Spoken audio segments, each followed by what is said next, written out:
사도 바울을 보면 항상 하나님 말씀 중심이고 그리스도 중심이잖아요. 삶을 움직이는 근거는 하나님 말씀이에요.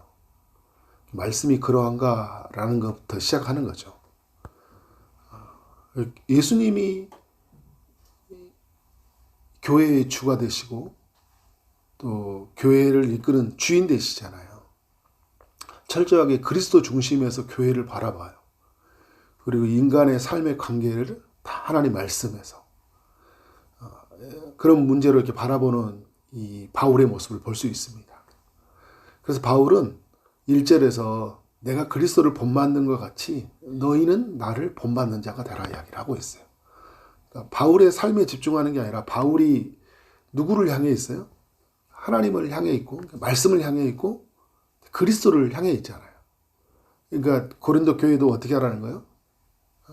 그리스도를 계속 바라보는 거죠. 교회를 세우신 그리스도. 그의 피로 교회가 되었고 우리 한 사람 한 사람이 거룩한 성도가 되었잖아요. 그의 피로 말미암아 고린도전서 12장은요. 그리스도의 몸이 되었다. 우리가 한 몸이 되었다라는 거예요. 항상 하나님 말씀 그리스도 중심적으로 우리가 섬기고 있는 교회 각 사람들을 바라봐야 돼요. 근데 말씀을 듣다 보면 내게 부딪힐 때가 있거든요. 특별히 오늘 11장 2절부터 16절까지 있는데요. 그 남자와 여자의 모습들 마치 이렇게 여자가 격화되는 것 같고 남자는 격상을 시켜놓은 것 같은 남녀의 차별에 민감한 사람들은 이 말씀을 이렇게 별로 안 좋아하는 이런 사람들도 있어요.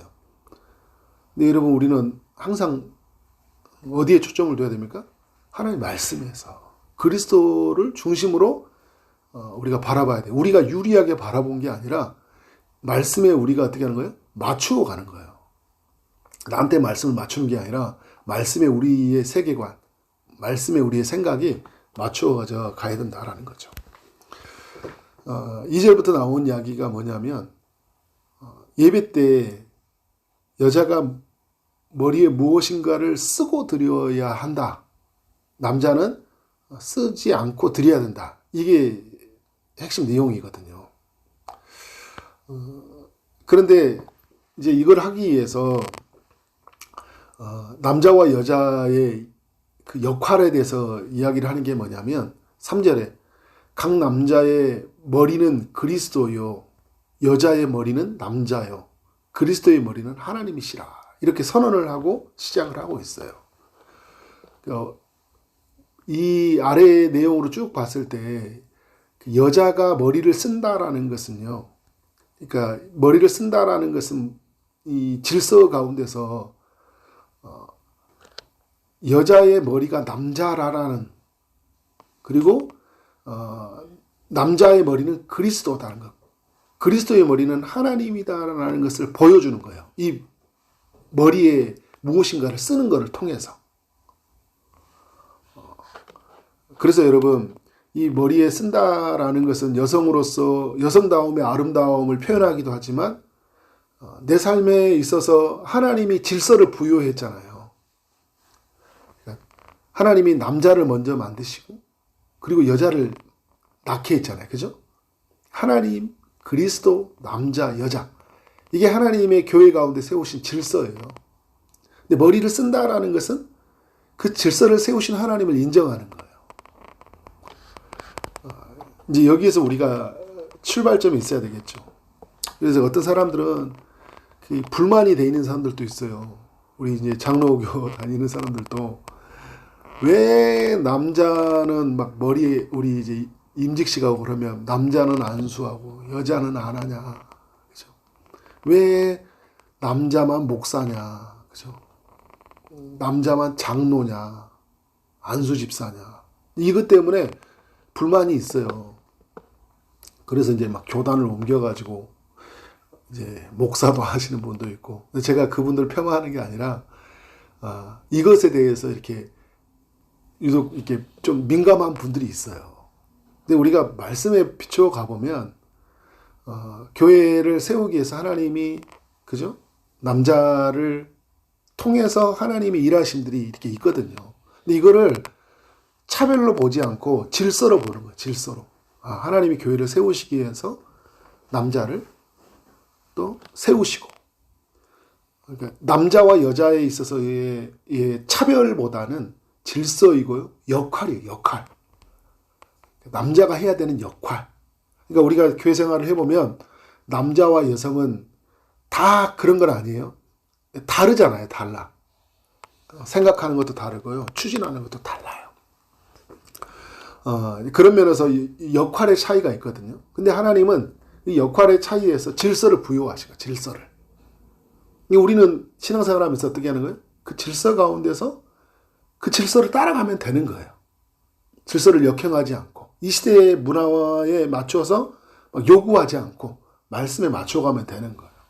근데 여러분, 쭉 말씀해 보면, 그러면 남자가 이냐, 이런 측면이 아니에요. 오늘 말씀도 그런 이야기 하잖아요. 남자도 누구에게 낳았어요? 여자에게 낳았다라는 거예요. 그래서 차별이 없다. 그러니까 차이가 아니에요. 차이가 높고 낮음이 아니라는 거예요. 좋고 나쁨도 아니에요. 다른 거예요. 역할. 그런데 하나님이 권위를 부여할 때 하나님과 그리스도, 그 다음에 남자 여자잖아요. 근데 예수님이 이 땅에 오셨을 때 철저하게 누구의 뜻에 의해서 움직이십니까? 하나님의 뜻에. 그죠? 그 질서에 맞춰서 가잖아요. 근데 이게 여러분, 교회에서도 마찬가지지만 가정에서도 적용돼야 되는 거예요. 가정에서도. 그러니까 이게 높고 낮음이 아니에요. 그러니까 여성들이나 이런 사람들이 어떻게 하는 거예요? 남자를 하나님이 먼저 두셨다는 걸 알고 거기에 맞춰서 같이 순종해주고 또 남편은 아내를 사랑해주고 가야지만이 온전한 가정을 이루는 거예요. 이걸 역행하니까 자꾸 가정이 깨어지는 거예요. 이런 면에서 우리는 철저하게 하나님 말씀에 맞추어 가야 된다라는 거죠. 4절부터 6절은요, 당시에 이제 문화적 배경과도 연결이 되어 있어요. 여자는 머리에 뭔가를 썼죠. 쓰지 않으면요, 이게 욕되게 하는 것이라 이야기를 해요. 그리고 남자는 쓰지 않았어요. 근데 그 당시에 이제 문화는 뭐냐면, 이 머리에 뭔가 이렇게 풀거나 두건으로 머리를 가리지 않으면 그 당시에 그 고린도 사회, 고대 근동의 사회에서는 뭐 어떤 것으로 이렇게 치부를 했냐면, 저 여인은 매춘부다. 부도덕한 여성이다. 이렇게 간주를 했어요. 그래서 여러분, 덕이 안 되는 거야. 머리를 이렇게 뭔가 안 쓰고 다니면, 이렇게 안 하면, 예배 때 그렇게 머리를 쓰지 않으면 사람들이 어떻게 보는 거예요? 저 사람 이상한 사람이다. 근데 남자가 그런데 머리에 뭔가를 쓰고 있다. 이런 사람들도 동성애자로 또 보는 이런 것들이 있었어요. 사회적인 그 시선들. 그래서 어떻게 하는 거예요? 여자는 두건을 쓰고 남자는 어떻게 하는 거예요? 두건을 벗는 거예요. 가톨릭은 1980년대인가요? 이때까지 머리에 계속 쓰고 예배를 드렸죠. 미사 하나 기도를 했어요. 근데 그게 지금은 이제 자유 상황이 되었어요. 자유 상황. 그러니까 말씀을 받아보니까 이게 본질이 아닌 줄 아니까. 그러니까 지금 시대는 그래서 적용이 안 되잖아요. 그죠? 근데 적용이 안 되는데, 그래서 6절부터 이후에 그 신학적인 이야기를 우리에게 주고 있는 거예요. 무슨 이야기냐. 머리를 씀으로 인해서 뭘 알려준다고 제가 아까 말했던 것처럼 남자와 여자의 어떤 역할, 질서를 알려주고 있는 거거든요. 지금 우리가 말씀으로 적용이 되어 있기 때문에 하나님이 남자를 세우시고 또 남자를 통해서 이렇게 목회가 이렇게 말씀이 전해지고 또 교회가 치리가 되어지는 일들을 인정하는 거잖아요. 그죠? 우리가 이걸 받아들이는 거예요. 근데 이제 머리에 두건을 썼냐 입은 자에 대해서는 문화적인 문제로 인해서 우리가 어떻게 하는 거예요? 그때는 됐지만 지금은 안 해도 된다. 두건이 머리에 뭐가 쓰냐가 여기가 핵심인 게 아니라 어떤 질서를 교회가 가지고 있고 그 질서 가운데 남자와 여자들은 어떤 역할로서 교회 가운데 있냐. 근데 여러분, 우리에게 이게 중요한 건 뭐냐면 이럴 때 하나님 말씀에 맞춰가는 것이고요. 그리고 존중해주는 마음이 필요하겠죠. 존중해줘야 되겠죠. 세운 사람은 어떻게 하는 거예요? 존중해야 된다. 그리고 또 하나 좀 생각해 봐야 될 게 뭐냐면, 그 질서를 부여하셨잖아요. 그리고 그 질서를 부여하시면서, 머리에 뭔가를 쓰고 또 쓰지 않는 이 이야기를 통해서 하나님이 알려주신 건 뭐냐면, 사도 바울을 통해, 우리가 이렇게 남자와 여자라는 그런 질서도 중요하지만 예배 행위 속에서도 질서가 중요하다. 그러니까 예배 때 우리가 뭐 이렇게 복장들 같은 거 있잖아요. 자세도 굉장히 좀 중요한 부분이에요. 대충 입고 와서 예배 드릴 수는 없잖아요. 그죠? 예전에 이렇게 제가 이렇게 신앙생활 하다 보면 믿음이 연약한 사람들, 또 어떤 쪽에 이렇게 있는 사람들이 보면 시험 드는 사람들이 있어요. 복장 때문에 시험 드는 사람. 어떤 사람은요, 그런 게 되게 예민한 사람들이 있더라고요. 예를 들어서 막, 여름 때 막 이렇게 우리 뭐 샌들 같은 거 신고 오고, 막 슬리퍼 막 같은 거 신고 오잖아요. 젊은 사람들 막 그러거든요. 그것 때문에 시험 드는 거예요. 근데 그게 제가 어제 그제 나눴던 것처럼 이 나의 자유가 누군가 영혼의 믿음의 성장에 방해가 되는 거예요. 계속 그게 걸려요. 또 머리 스타일 막 희한찬란해 가지고 머리 막 하면 어떻게 해요? 예배 때 보면 그게 걸려요, 마음에. 어떤 사람은 다리를 꼬는 것 때문에.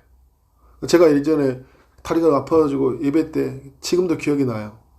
제가 뒤에서 앉았는데 너무 다리를 약간 꼬고 있었어요. 근데 그거 바로 어떤 한 지체가 와서 이렇게 말을 하더라고요. 당신 때문에 시험 들었다고.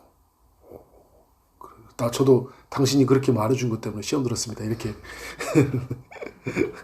그렇게 했는데 아무튼 서로 덕이 안 됐어요. 근데 저도 반성했죠. 아, 이게 나의 자유 때문에 누군가가 시험 들 수 있겠구나. 그죠?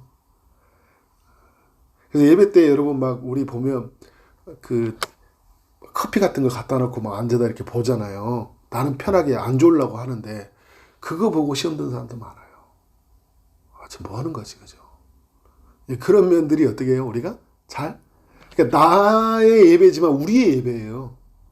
이게 중요해요, 여러분. 그래서 그렇다고 사람들을 보이려고 하는 건 아니에요. 그런데 나 때문에 누군가가 하나님께 예배드리는데 방해가 될 수 있다는 거예요. 질서를 깨뜨릴 수 있다는 거예요. 공동체가 예배드리는 그 질서를 깨뜨릴 수 있다는 거예요. 하나님이 질서예요. 하나님이시잖아요.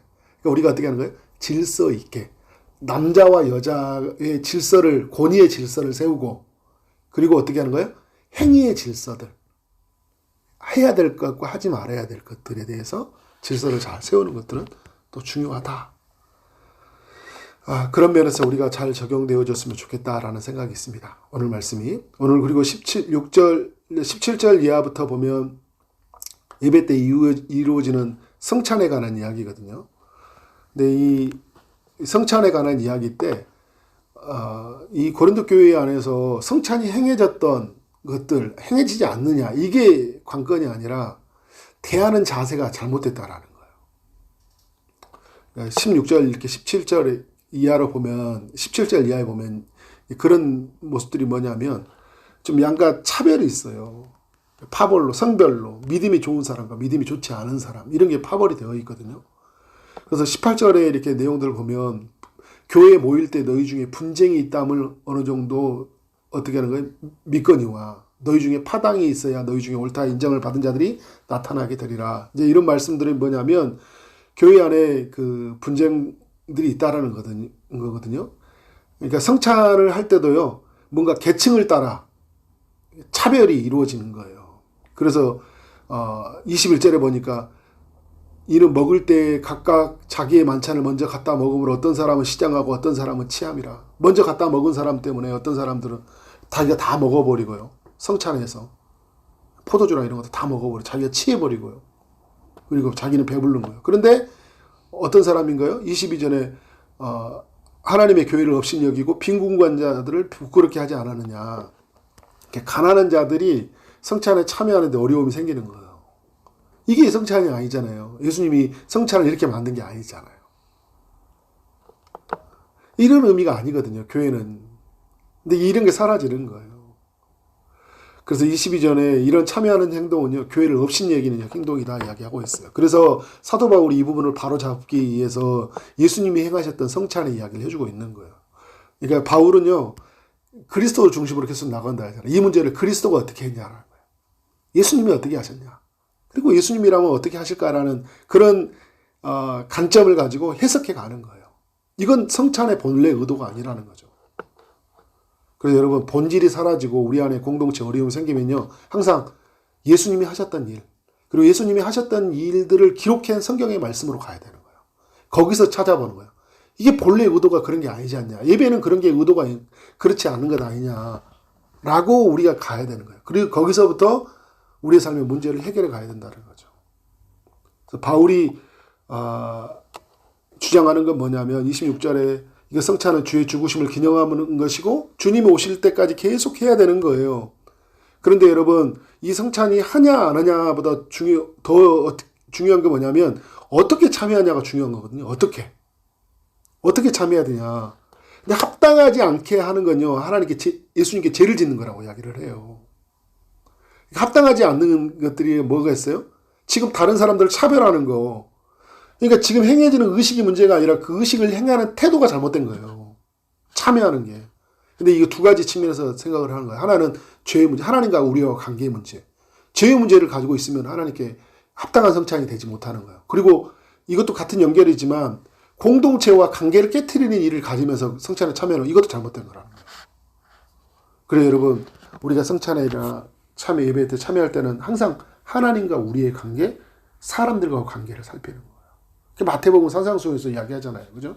하나님께 제단에 왔을 때 형제에게 미울 마음이 생겼으면 화해하고 와서 제단에 예물을 드리라 이야기를 하잖아요. 사람과의 관계는 너무 중요해요. 그래서 그런 게 없는 형식만 있고 의무만 있는 이건 온전한 예배가 아니에요. 하나님께 우리가 어떤 마음으로 지체와는 어떤 관계로 그죠? 이루어졌느냐 그리고 참여하느냐 이게 본질이다는 거예요. 이게 본질. 이게 중요하다라는 거예요. 그런데 이런 중요한 본질을 잊어버리고 형식만, 무늬만. 그래 나는 했다.